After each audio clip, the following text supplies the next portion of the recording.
Hello, welcome back to the channel. This is a build guide. It's not a leveling guide. If you want a leveling guide, I'll tell you what I'll do. I'll stick a pinned comment on this video. If you want a leveling guide, go into it and either like the comment or put a reply in there saying, yeah, I want a leveling guide, and I'll do one. I haven't done a leveling guide for this. I've done a load of those recently. I wanted to get this character leveled up, test out how viable it is, and then say this is how I did it. You could do it a similar way. The build is a Templar. That is Arcanist and Oathkeeper. Arcanist, I'm only really using defensive stuff and buffs, passive buffs, which is that is nothing else on there. I might grab nullification, I might grab mirror. I'm definitely going to put some points into Iskandras and these nodes across the top, but I haven't done that yet because I haven't needed to. Oathkeeper, this mastery only uses one active attack skill. I don't count those as active attack skills. They're glorified pets, and they're only really there for the minus elemental resistance that they put on enemies, which is really handy. That's the passive thing that kicks in. That is an active skill, but it's not an attack skill, it's a buff. That is my only mastery attack skill, Eye of Reckoning. What I wanted to do was a minimal Eye of Reckoning build where you spin more or less all the time. So I'm using Arcanist spirit buffing skills, that, and skill energy reduction costs buff that, so that I can keep this thing going all the time, pretty much. I mean, it'll probably run out eventually, but you'd have to hold the button down for a heck of a long time. I'll demonstrate that in a minute. Why did I want to do this? Because when Oathkeeper came out, there was a whole run on Eye of Reckoning builds. Eye of Reckoning is a good skill, and you can build around it, you can do all sorts with it. But I think at the time a lot of people were using it, and they were using other skills as well to fill in the gaps when they weren't spinning around, because it's such an energy drain. I wanted to use, like a lot of the things I've done recently, one skill, do that, keep it up all the time. So there's that. I will possibly go over this in a bit more detail later, but really have a look at it, have a look at the Grim Tools link. It's not complicated, because that's the only skill. If you look at the buttons down here, I've got Eye of Reckoning on my right mouse button. I've got Ascension on Q, because I've redefined, remapped the keys 4, 5 and 6 to Q, W and E. It's just the way I do it.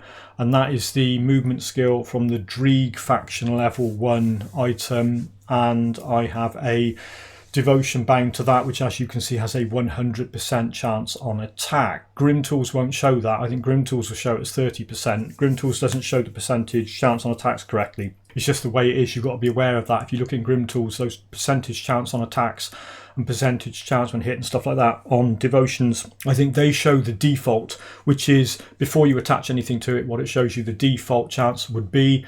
If you put it on something with a cooldown like this, it will increase, it will get a better chance. Anyway, quick run through the devotions. I started with Scholar's Light, put 3 points in that. I've since taken them out and redistributed them because there was a better place to put them. So you get 4 green from that, and you get Spider, you get 6, which means you've got the 10 green you need for Magi, so I went down there. That is what I've got on Eye of Reckoning. 15% chance on attack, but Eye of Reckoning fires off every, I don't know, percentage of a second. I mean, that thing goes off all the time. The other thing I've got, that attack skill, which has got a flat value, reduce target's elemental resistances and a bunch of stuff on it. That is on the Guardians. That's just bound to Mavens. You can bind that to any passive. That is, like I said, on charge, 100% on attack. That's another health thing that's bound to Divine Mandate, which is toggle skill. Yeah, the points that came out of Scholar's Light, when I populated enough stuff around here, I'll put them in here, because this last node up here, 6% of attack damage converted to health. Because Eye of Reckoning factors in, where is it? Eye of Reckoning, if you look at that, 38% main hand damage, because it factors in weapon damage, it will do attack damage converted to health, which is real good. So I get 6% off that thing, and I'm getting another 4% off that, 4% attack damage converted to health off those pants. So they all set leg guards, you always get attack damage converted to health. 6% is the cap. It would be great to have that, but look at the resistances on that. I could not say no to those. Right, let's talk about the gear. I wanted to do a fire damage Eye of Reckoning build. To get fire damage, you need, well, probably other ways of doing it. The best way I could find to do it was to grab one of these Riftclaw Slicers. If you look at that, the monster infrequent thing on that that's always on it, it adds fire damage to Eye of Reckoning, and it adds a 100% physical damage converted to fire damage to Eye of Reckoning. So what that means is, when you hover over that, where it's got that 2000 and something fire damage and then 2000 fire damage, one of those, I can't remember which one it is, one of those would be the physical damage, but it's not. And if you look on character tab 2, hover over Eye of Reckoning, it still does some physical damage. I believe it's pulling that in from the second node. I don't think the second node stuff gets converted. That's my assumption. If you know better, tell me, but it doesn't matter for now. The main deal with that is massive amount of fire damage on that when it's spinning around hitting things, and that's the weapon you use. I will go on about how to get that in a sec. Other stuff that's useful, Kaiman's shield is useful. I was using it offhand for a bit, and then I swapped to Kaiman's shield. The shield, if you're in the middle of a bunch of enemies spinning around and they're hitting you, having a shield is always a good idea. You can farm Corvan armour. That was of Scorched Ends. It's got +2 to Eye of Reckoning on it. I was picking up loads and loads of gear that had +2 to Eye of Reckoning on so that I could max it out. I did have a pair of trousers that had that on. Where have they gone? Possibly put them in stash. Actually, did I put them in stash? Let's have a quick look. Safe storage. Yeah, did I? Oh, those things. Yeah, I had them. They are +2 to Eye of Reckoning on. That stuff drops all the time. As you can see, I've been farming these Riftclaw Slicer things. That's the one I was originally using. That was a decent drop. Took a while to get that with some good affixes on it, but this one actually is better. It hasn't got rare affixes, it's got magic, but overall it was doing more damage. It was a better thing to have on it, and it was converting physical damage to fire, whereas that thing, where's it gone? That thing was converting physical damage to elemental, so it was converting some to cold, some to lightning, which wasn't really helping me. What else do you need to know? If you want to do a lightning, if you don't want to do fire, if you want to do a lightning Eye of Reckoning build, go and kill Father Kaiman. He'll drop that thing. 100% physical damage converted to lightning damage to Eye of Reckoning. I haven't bothered.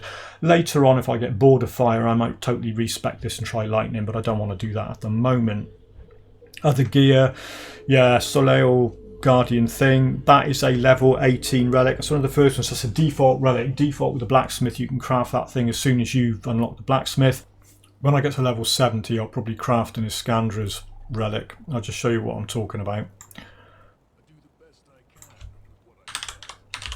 Let's put Arcanist in the search thing. It's that. Iskandra's balance. It's the right faff to craft, but look at that bad boy. Fire damage, burn damage, elemental damage, 52 spirit.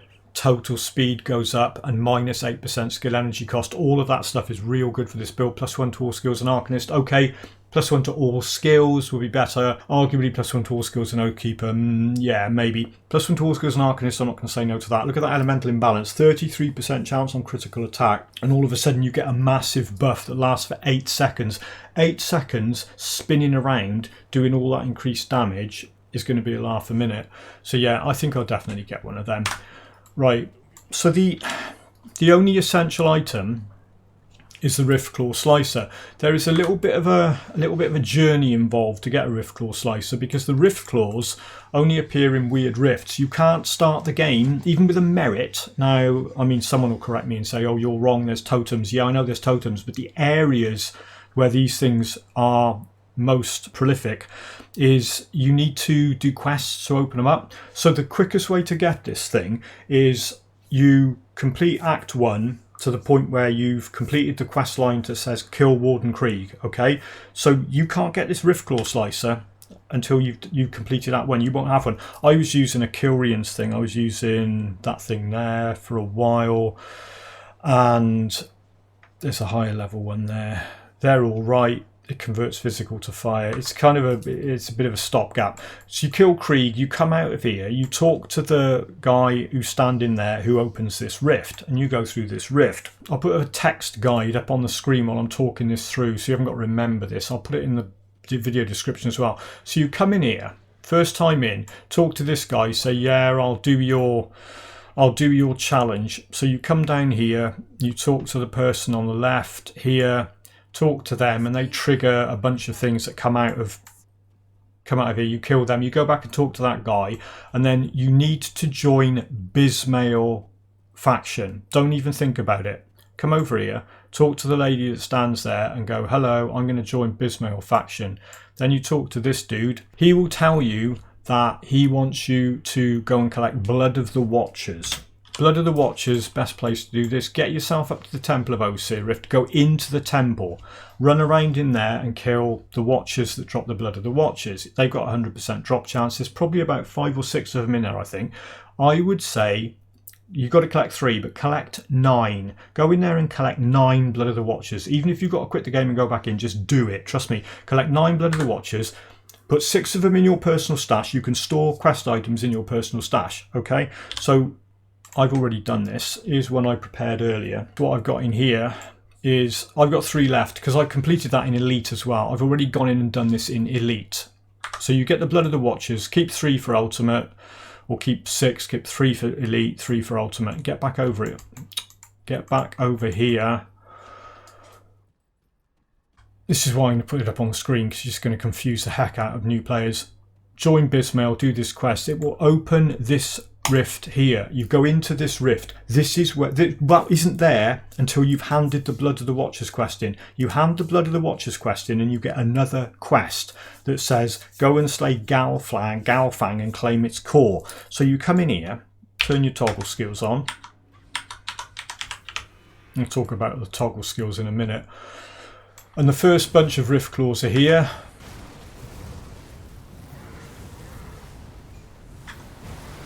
They didn't drop the Riftclaw Slicer. What you might have to do is farm this area over and over. I had to do it quite a lot before I got the first one. And then I did it loads more and I got several more. That was the first group of Riftclaws. There's 2 more groups-ish. Here's the second group down here. They didn't drop it either. Third group is just at the end of this path down here. There they are.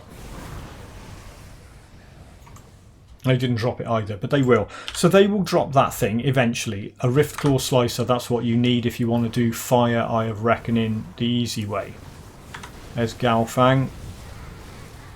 He's no longer dropping his core because I've already completed the quest. Now what you need to know about this is even after you have completed the quest, handed in Galfang's core, moved on, I've completed the whole of Forgotten Gods, that rift is still there. So you don't worry about, oh, if I complete the quest, the rift will disappear. That will stay there forever. Once you've had that quest open, that will stay there forever. You keep going back in until you get one of those Riftclaw Slicers. You equip that and then you were laughing. Right, so the toggle skills. Let's just quickly go over this. There's Mavens, that's damage absorption. There's the Summon Guardians. I put them on the toggle skill thing because they're kind of, they don't die. They're invincible. So unless, I'm not even sure arcane enemies turn them off. They might, I don't know. But anyway, they're on with my toggle skills. That is the Oathkeeper exclusive skill, Divine Mandate. That's on toggle skills. That is an enchanted flint that's on the weapon. That's an enchanted flint that's on my offhand. The damage on that stacks. It's very similar if you were looking at the one-shot build of the poison, and I was putting vitriolic gallstones on, 2 vitriolic gallstones, the damage stacks, 2 enchanted flints. There's an enchanted flint on there, there's an enchanted flint on there, the damage stacks. Later on, in Elite and more likely Ultimate, you may have to put something on there to sort your resistances out. I would say try and avoid that. Try and deal with resistances through gear by farming stuff like that, getting a good drop on there, getting a good drop on there for resistances. And anything else. Oh yeah, those runic bracers, I'm starting to think that's the best set of gloves in the game. They're really good for any build because they're not damage specific and they just help you out in many ways. Right, so let's talk about what have I done on this character. Well, I've died once. That was very early on when I was messing about and worried too much about that. It's very hard to get killed on here. I'll link the other early videos. Loghorian was 11 seconds. I went and killed Craval and it was ridiculous. It's like a 5-second kill spinning round. And this build isn't optimized. It really isn't. Some of these things haven't got components on yet, and I've just been putting odds and ends of gear on to add Eye of Reckoning. That's a nice item. I was glad when that dropped. +1 to all skills and Oathkeeper and a bunch of fire damage stuff. So I'm level 60. I did use a merit. I've been playing this character for 10 hours 44 minutes apparently. I've killed 20 odd thousand monsters. Damage dealt, the highest damage dealt 17 whatever thousand. For a channel skill, for a spinning around skill, that's not bad at all. Not level 60. Damage taken, that total deaths 1. Yeah, and I killed Craval. I killed him a couple of times now. Right, let's have a look what we're talking about. So your attack speed's high, 123%. If you have a look at this, it says in that orange writing, requires melee at 100% attack speed. Eye of Reckoning deals damage and drains energy every 0.16 seconds.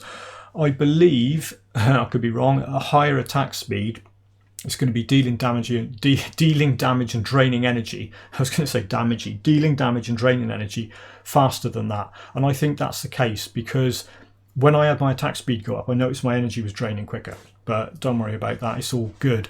I'll get health regen 200 and something, it's not too bad. It's all right for a squishy-ish kind of build. What else is going on here? Where's the damage? Plus 1,212% modifier on that, so that's buffed to heck, which is good. Some of the other stuff, the elements are getting buffed by the elemental damage buffs on here. Let's have a look at this against the training dummies. So I've got that's a slight damage buff. Turn that on, rush in, and then spin round a bit. Every time you use charge, it will trigger that meteor shower, so you can pretty much have meteor shower up all the time.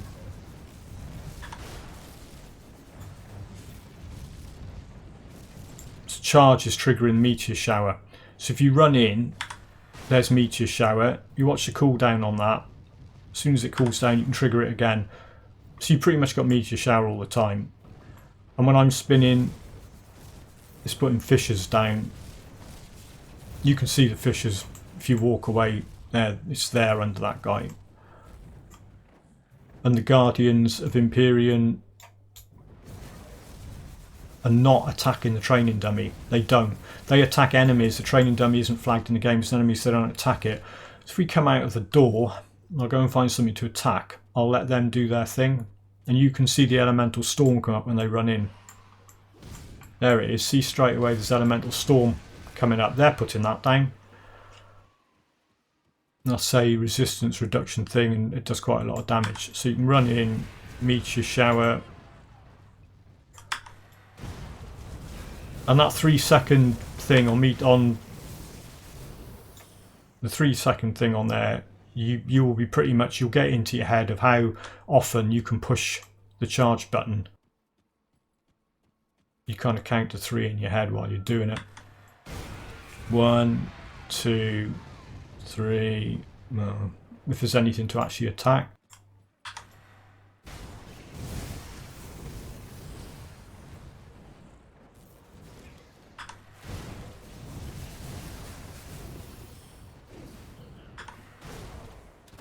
You can see energy's going down, well, apart from when you level up.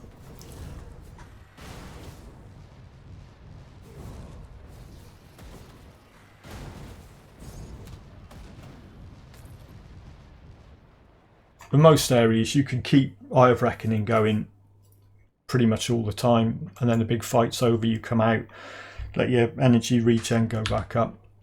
I actually put a point in spirit. That always helps. Right, let's see if I can... Yeah, so I've maxed out mental alacrity, which gives me a minus 21% skill energy cost. And I will put... Can I put that up anymore? No. That can go up. Can that go up? What do I want to do? I don't know, so I'll put a point in there.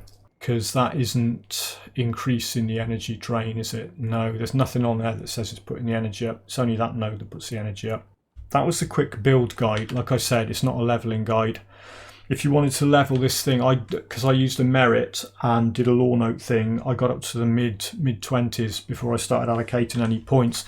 Because what you really want, you want to be using that, and you want to be putting points in that as soon as possible. So you only need 1 point in Arcanist, but you need 25 points in Oathkeeper, which is a few level ups. But what I will do, once I figure out exactly where I want this thing to be, I think by about level, I don't know, maybe level 70, maybe level 84, I don't know, where I want this to be, what skills I want allocated, because like I said, I'm definitely going to put some points in Iskandra's Elemental Exchange, those 3 nodes there. What does that do? Yeah, physical to elemental. I don't want to do that. I want to be converting specifically to fire, so I won't put any points in that. Definitely put some points in that. Definitely grab mirror. Definitely get nullification because it's really handy. It's just a 1-pointer. Oathkeeper. Don't know. More points in that. More points in that. That one I'm not that bothered about. It's more of a retaliation thing, isn't it? So yeah, skills are going to be minimal as heck. Devotions, I think I'll leave it as it is for now. I might have to take some out from somewhere and get over to maybe that 3% of attack damage converted to health, or maybe that 4% increases health regen. So 3 points to get to that. I might do that. I don't need that skill. But getting that extra bit of attack damage converted to health might be worth taking a few points out from somewhere. I don't know where. I might have to rejig it. So yeah, I mean, if you set devotions up like that, you'd be okay, but I might not leave it like that. Right, so like I said, go and have a look at the pinned comment. If there's anything you want to know about this build, ask. If you want a leveling guide, I will do one. I haven't done one. Respond to the pinned comment and put, yeah, I want to see a leveling guide. And then what I'll do is I'll do a fresh start and I'll see how viable it is doing this. Because what you probably have to do is either level up on Alexras or level up on Aegis of Menhir, and then respec once you've got enough skill points. But I'll work out exactly how many skill points you need and how many levels you need to go up in order to grab that and make it viable, and grab that and get it to outperform yeah, get your spirit to outperform your energy train on that. And I'll be able to say you need to get to level whatever, you need this many skill points before you do this. So if you're leveling it a different way, that's what you do. Right, hopefully I kept that short enough. Thank you very much for watching, and if you want any more information about this, ask. Otherwise I will be posting more kill videos and a few, I don't know, milestone videos as I level this thing up.